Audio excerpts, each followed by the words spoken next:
बड़ा मुद्दा जो है राम मंदिर, उसको लेकर आज मैं कुछ बताने वाली हूं। इसने बाबरी ढांचे पर ताला लगवाया। मंदिर मामले को सिर्फ कांग्रेस पार्टी ही सुलझा सकती है। राम पर राजनीति शुरू किसने की थी? 1992 में दो कम्युनिटीज के बीच इतना विवाद बढ़ गया कि बाबरी मस्जिद का ढांचा ही गिरा दिया गया। इसमें अयोध्या ही नहीं, काशी मथुरा को भी शामिल किया गया। सभी लोगों को नमस्कार, आप देख रहे हैं खबरवती और मैं हूं पारुल त्रिपाठी।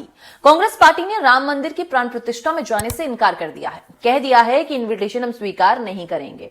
अब यही तो दिक्कत है ना विपक्ष की, हर बात में एंटी बीजेपी हो जाता है। अब आप सब भी जानते होंगे कि भारत की जो जनता है वो आस्था और अध्यात्म को लेकर थोड़ी इमोशनल है और राम मंदिर का विषय तो बहुत ही ज्यादा सेंसिटिव है।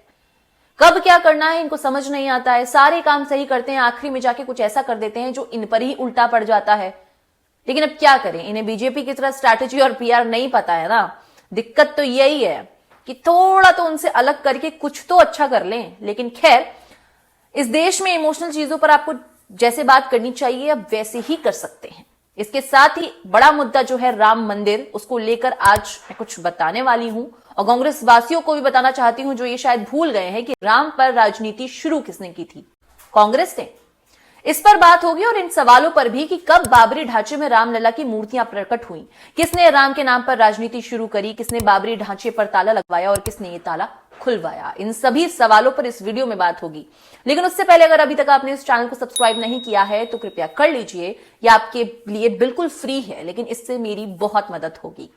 1947 में देश तो आजाद हुआ, लेकिन अयोध्या मंदिर मस्जिद के विवाद से आजाद नहीं हो पाया। आजादी के 2 ही साल बाद 1949 में राम मंदिर विवाद ने एक बिल्कुल नया मोड़ ले लिया था। ये वो समय था जब राम मंदिर के विवाद ने पहली बार खुलकर राजनीतिक रूप लिया था। मजेदार बात यह है कि इससे पहली बार राजनीतिक मुद्दा बनाने वाली पार्टी कांग्रेस थी। पहली बार 1947 की एक सभा में उठा था ये मुद्दा। ये एक किताब है अयोध्या द डार्क नाइट। उसके हिसाब से 1947 के अंत में वैरागियों और हिंदू महासभा की एक बड़ी सभा हुई थी। इसी सभा में बाबरी मस्जिद के ढांचे पर कब्जा करने की बात भी रखी गई थी। अब आप सोच रहे होंगे कि कांग्रेस ने फिर कैसे की राम मंदिर के मुद्दे की शुरुआत? बता रही हूं, रुक जाओ। 1948 में यूपी में 13 सीटों के उपचुनाव होने थे। इसमें सबसे चर्चित सीट फैजाबाद थी। अयोध्या का पहले नाम फैजाबाद था।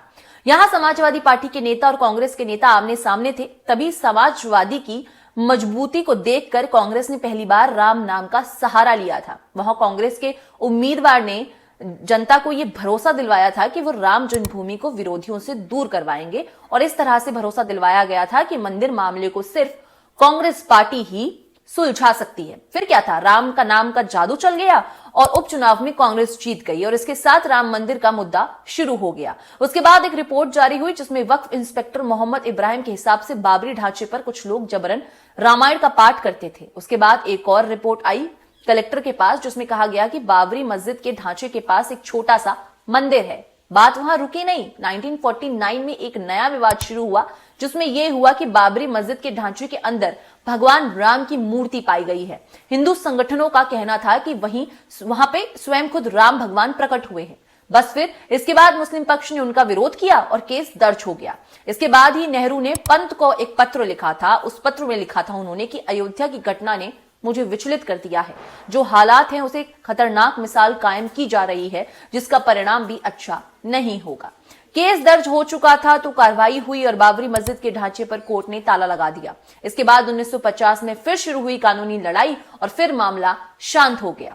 फिर 1977 में जनता पार्टी ने इसे मुद्दा बनाया पर 3 साल बाद इनकी सरकार चली गई। तभी संघ परिवार ने मंदिर की मांग पर हिंदुओं को एकजुट करने की रणनीति बनाई। इसमें अयोध्या ही नहीं, काशी मथुरा को भी शामिल किया गया।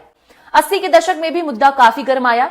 इस बीच भी बहुत कुछ हुआ और फिर 90 के दशक के आगमन के साथ रथ यात्रा के साथ राम मंदिर आंदोलन की नई शुरुआत हुई। 1990 में कई कार सेवकों पर गोलियां चलाई गईं और 1992 में दो कम्युनिटीज के बीच इतना विवाद बढ़ गया कि बाबरी मस्जिद का ढांचा ही गिरा दिया गया। अब देखो, कांग्रेस इस मुद्दे को खत्म तो नहीं कर पाई, लेकिन विपक्ष ने इस मुद्दे को अपना लिया। सत्ता की लड़ाई में भगवान का सहारा लेने की तस्वीर एकदम साफ हो गई होगी अब तक। अब 2014 से लेकर अब तक बीजेपी का ये मुद्दा अब तो अचीव हो गया है खैर, लेकिन 2014 के बाद से कांग्रेस वापस तो लौट नहीं पाई है। इसीलिए राम मंदिर का निर्माण जो हुआ है उसका क्रेडिट कांग्रेस नहीं ले पाई। अब सवाल यह है कि इसके बाद क्या होंगे चुनावी मुद्दे। खैर वो तो वक्त बताएगा, लेकिन आपको मैं बता रही हूं कि 22 जनवरी को राम मंदिर की प्राण प्रतिष्ठा है और इसके साथ ये भी बताती हूं कि यूपी में 2 जगहें काशी और मथुरा बहुत ही कमाल की जगह हैं।